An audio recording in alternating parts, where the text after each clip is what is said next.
Hey, it's Webs here with more Hearthstone news, this time centered around Mercenaries, where we're getting 7 new Mercenaries that all were released today besides one, and a new event actually centered around the 7th Mercenary, aka Leeroy Jenkins, who has made his way into the Mercenary game mode. This event will actually be a little bit more spaced out just because of the fact that they are limiting you to being able to finish 2 event tasks each day until April 5th, where you can actually complete all 10 tasks, though the rewards for completing this event is going to be 750 mercenary coins, Leeroy Jenkins as a legendary mercenary, a golden portrait for him, and a diamond portrait for him.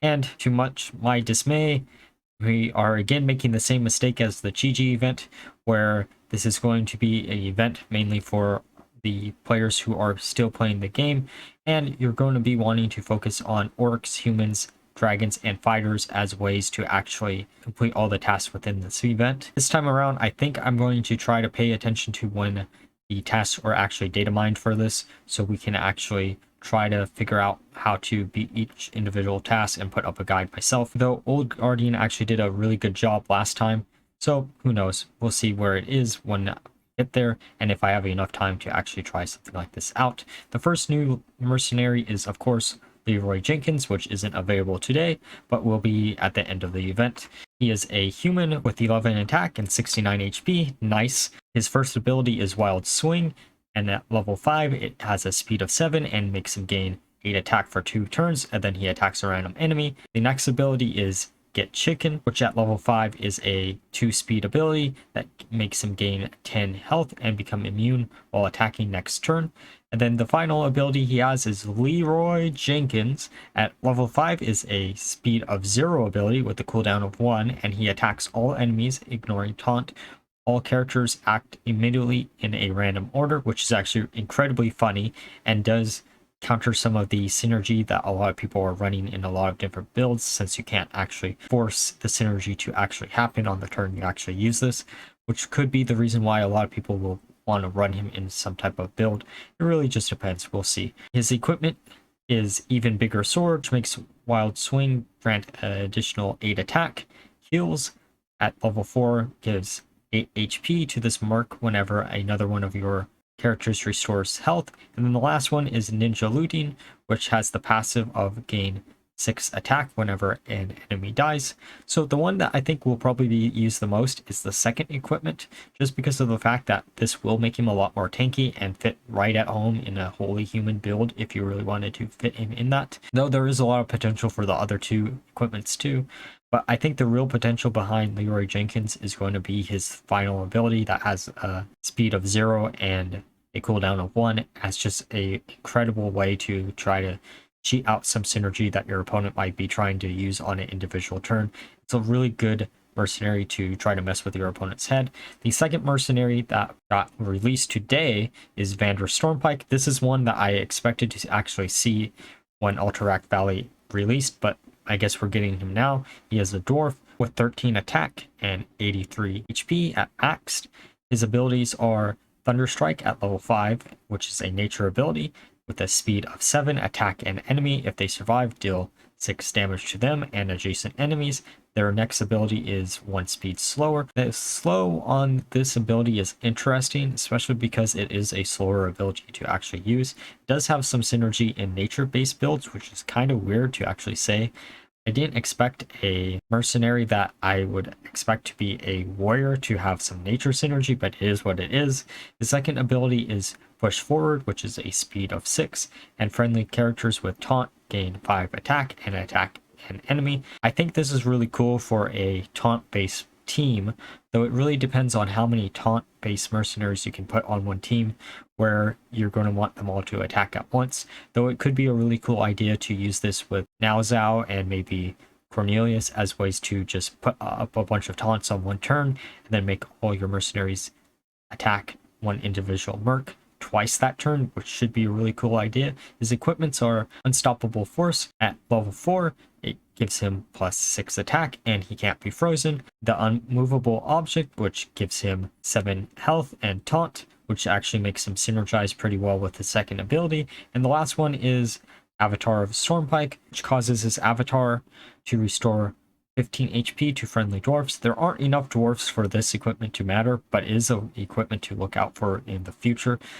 But I think the one that most people will probably use is Immovable Object as a way to actually have some synergy between his second ability and himself. The next mercenary, which makes a lot of sense. If we're getting Vanndar, we're going to get Drek'thar. Drek'thar is a legendary caster who is a orc with 10 attack and 73 HP at max. His first ability is Blood Frenzy, and at level 5 it has a speed of 5, and it gives your orcs 6 attack until the end of the turn, and then it attacks a random enemy. If you have Fel Corruption, the attack gain from this ability is increased by 1. Cool ability. I don't know how useful it's going to be overall. There are other mercenaries that already fit in the orc team that gives more stats on their first ability use, so I don't know how useful this is going to be. It does give a little bit of diversity for a orc-based team overall, which might be the reason why you'd want to run him in a orc-based team. Again, we'll see. The second ability is Spirit Guide, which has a speed of 3 and a cooldown of 1, 15 attack, 20 HP. Battlecry, if you have Shamanism, gain Divine Shield and Rush. This is kind of interesting overall. It does summon another token, but I don't think that token is an orc, so it doesn't have any synergy with some of the other orc-based synergy within a team, but it is a annoying minion to actually try to remove, so that might be an interesting ability to try and build around. The final ability is Fel Corruption, which at level 5 is a Fel ability with a speed of 7 and a cooldown of 1. Deal 19 damage to all enemies, deal 5 damage to your other characters after a friendly orc dies. This transforms into Shamanism level 5, and Shamanism level 5 is a nature ability that does 19 damage to all enemies and restores 10 health to all your characters. So this actually makes the token off of Saurfang a lot better than it currently is, and actually an ability that you might want to use if you are using Drek'thar in a orc-based team. Could be a little interesting way to actually heal up your team by it quite a bit. And I think this mercenary, just with that ability alone, if you can trigger Shamanism really quickly, is going to be a better healer overall than something like Gul'dan, though you could use both of them in the same build. It really just depends. The first equipment he has is Glacial Blade, which is a passive plus 6 attack, and then after this merc attacks a character, freeze them. So it's kind of the opposite of Vanndar's first equipment where he can't be frozen. Really cool idea. Don't know how useful it's going to be. Drek'thar's spellbook gives your characters a passive 5 arcane resistance. Arcane's not really too big of an issue, so again, good for future proofing, but not really that necessary as it currently stands. And then Shimmerweed Potion, which grants your characters plus 10 health. I think this is probably the equipment that you're going to want to use with him. It's really cool that we're getting some indirect Eudora support overall with some of these mercenaries, and we'll see another one of those later. I don't know how useful this is going to be though overall. His first equipment is probably going to be the stereotypical one you use for him, especially if you're an attack-based orc team, as this should allow you to freeze out some key opponent mercenaries pretty quickly, because his first ability is actually relatively quick, and if you can speed it up in any way, it should allow you to freeze just any target you want consistently every individual turn. The next mercenary that got added today is Deathwing, and it's really funny that his whelp form is the one that actually is the baseline portrait for him. He is a dragon, of course, with 12 attack and 90 HP at maxed. His first ability is Claws of Terror, which at level 5 is a fire ability, speed of 7, it attacks a random enemy, and if it was damaged this turn, deal 8 damage to them. More synergy for fire, which is nice to see, as a synergy that has been getting a lot of more support, but doesn't have a consistent enough team to actually be relevant enough. The second ability is Elementium Armor. At level 5, it is a speed of 1, and it gives him taunt this turn, and after being attacked this turn, you summon a 12-15 Elemental Terror with Bleed 3. This is a really cool little synergy between him and some of the other elemental synergy that we have seen throughout the past, such as Local-R, as a way to actually increase the survivability of those if you really wanted to do something like that. That might be something I want to try out first when I get Deathwing fully leveled up. It really just depends, but I do think this is a really cool ability. A lot of attack-based teams actually exist, as this should be a way to actually keep him alive for a lot longer if we read one of the following equipments later. Destroy All Life, which is a fire ability at level 5 with a speed of 8 and a cooldown of 1, and it deals 10 damage to all characters if any die. Repeat this. So this technically has a max of doing 90 damage, I think, overall, if he's the last one to live. But if you combo this out with maybe some other things that allow you to summon a bunch of tokens really quickly, you should be able to just keep spamming this ability so much that it's going to do a absurd amount of damage. Though I don't know how realistic that's going to be, but it will be a really funny highlight video if I ever do something with that. His first equipment is Heart of the Unliving, which at level 4 makes his Claws of Terror deal 5 more damage and affect adjacent enemies. It's just a stereotypical attack increase equipment. Not really too interesting, but I could see it maybe seeing some play here and there depending on what build. The second equipment, which is the one that I think will probably see the most play, is Resolve of the Undying, which is a passive restore 10 health to this mark after a friendly Elementium Terror is destroyed. Because the Elementium Terrors have bleed on them, they eventually will die, and if Deathwing is still alive, you should be able to actually keep healing Deathwing for quite a bit, especially in an attack-based matchup. And finally, the last equipment, which is really funny, Demon Soul, which gives him a passive +4 spell damage, which doesn't really make sense. I guess they're trying to connect him to Wrathian in a way. Technically, the Demon Soul was never actually demon related. It only got the nickname of that because Deathwing used it against his own flight and a bunch of the other dragonflights. But what it does besides have +4 fell damage is what's really funny. Whenever an enemy dragon minion is summoned, gain control of it. So if dragons go out of control, Deathwing will be a really funny mercenary to actually use, because I'm curious if this will actually just control other dragon mercenaries when they're played down, or if it only targets the whelps and such that are actually being spawned off of other mercenaries. It's going to be a really funny equipment to actually try to use, though I don't know how realistically you can use that equipment in a PvP standpoint. In a PvE standpoint, it might be actually really good. It just really depends. Onyxia is the next mercenary in question, which is another epic caster dragon, which has 10 attack and 70 HP at max level. The first one is Insolent Mortals, which at level 5 has the speed of 4, attacks a random enemy, and if they have taunt, first gain 6 attack and then block taunt them this turn. So if taunt synergy goes out of control, Onyxia was printed basically as a counter for that. Really cool that they're actually supporting both the anti-synergy of a certain synergy and the synergy in the same set instead of just waiting for something to get out of control. It's a neat little direction they're actually moving in.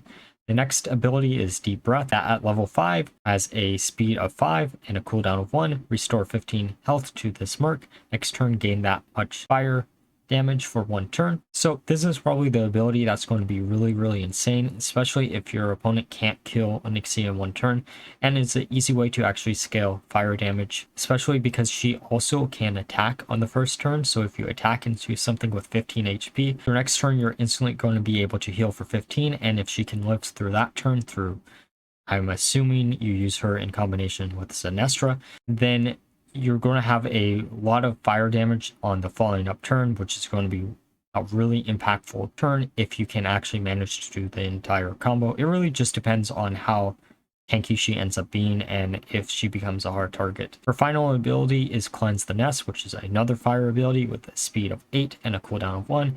Deal 15 damage to all enemies. Death Blow. Summon a 12/12 Onyxian Whelp. So this is supposed to be comboed out after Deep Breath.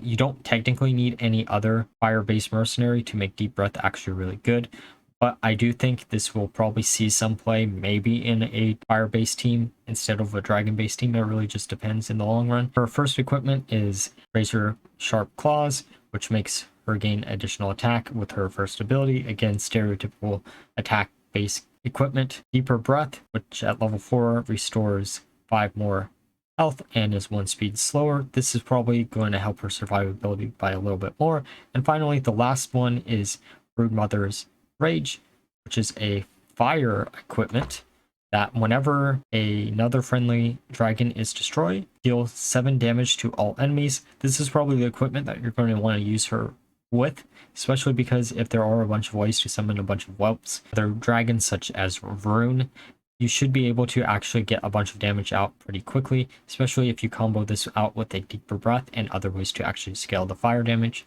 There's so many ways to scale fire damage at this point, there's no way a fire-based team doesn't actually see some play somewhere.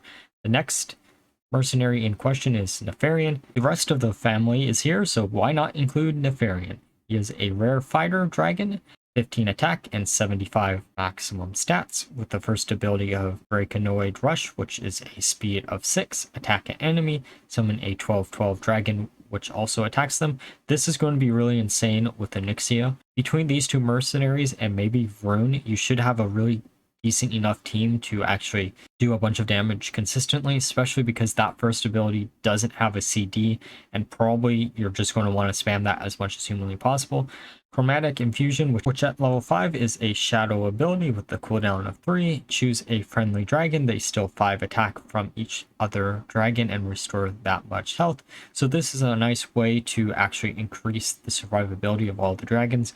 Though I don't think with Sinestra's floating around, we wanted something like this in the metagame, especially if a attack-based dragon team actually does come into fruition. I think that's going to be a really annoying combo to try to deal with.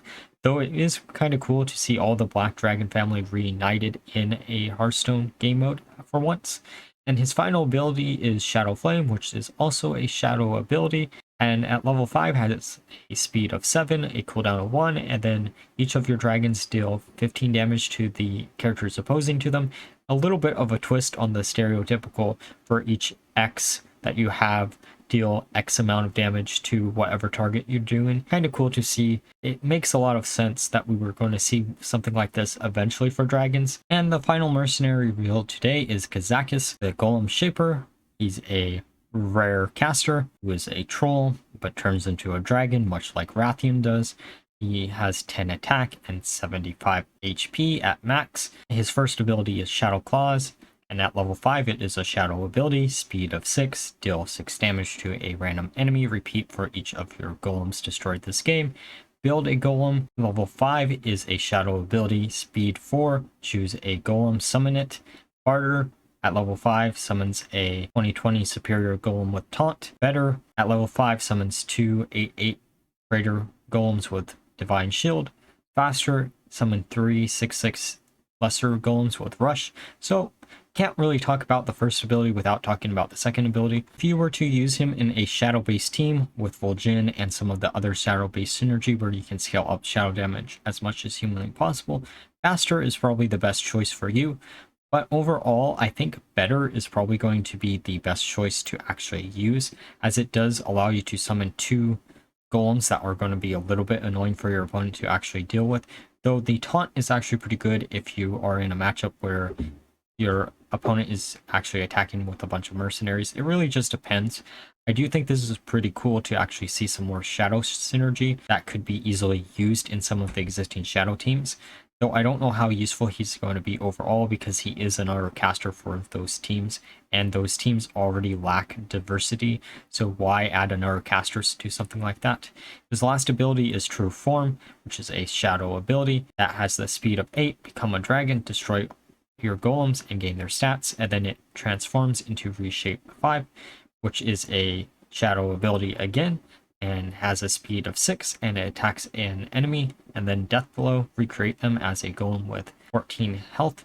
So there's some really funny things you can do if you're in a mirror match where there's 2 Kazakus, where if one of you destroys the other person's Kazakus, you could actually just have 2 Kazakuses on your board, which could be really funny to actually play around with, but I don't know how often that's going to come up. I do think this is going to be a really cool mercenary to try to steal some of your opponent's mercenaries as a new way to finish off your opponent's mercenaries, similar to how Cookie does. Though I think Cookie does a better job as a team filler just because of the fact he increases all your mercenaries HP at the start of the game instead of whenever he's played down. There is definitely equipment that Kazakus has that is easily comparable, but first let's start with the first one, which is Mage Royal. which is again a stereotypical increase to the first ability, which makes Shadow Claws deal 4 more damage. At least he doesn't attack, so he's not going to take more damage. It could be useful, but I don't know how useful it is going to be overall. King's Blood, which is a passive that makes your golems 4 speed faster. Again, could be useful, but I really think this final equipment is what you're going to abuse him for, which is Wild Vine, which is a battle cry equipment that gives your friendly characters +4/+4. And because of this, I think you could make a really cool Eudora build with him, Eudora, and Valeera, I think, as the starting lineup, where you just keep bouncing him or Eudora back and forth from your hand, so you can actually spawn a bunch of cannons out on the board while also protecting your Eudora or whatever else you're trying to, while buffing up those cannons so they can actually attack too. It's a really cool idea that I'm looking forward to actually abuse. There are actually a lot of builds that I could actually try out with a lot of these mercenaries, and I've already opened up most of these mercenaries besides Drek'thar, but he was the mercenary I was least interested in anyways. So I'm going to try to get these leveled up, not before Friday, but the following up Friday, so we can actually do something with some of these new ones. And if you enjoyed the video, let me know down below what mercenary out of these you're looking most forward to actually using, and what builds that you're going to try out with some of these new mercenaries. And after you do that, please subscribe if you already haven't, and leave a like. And until next time, bye bye.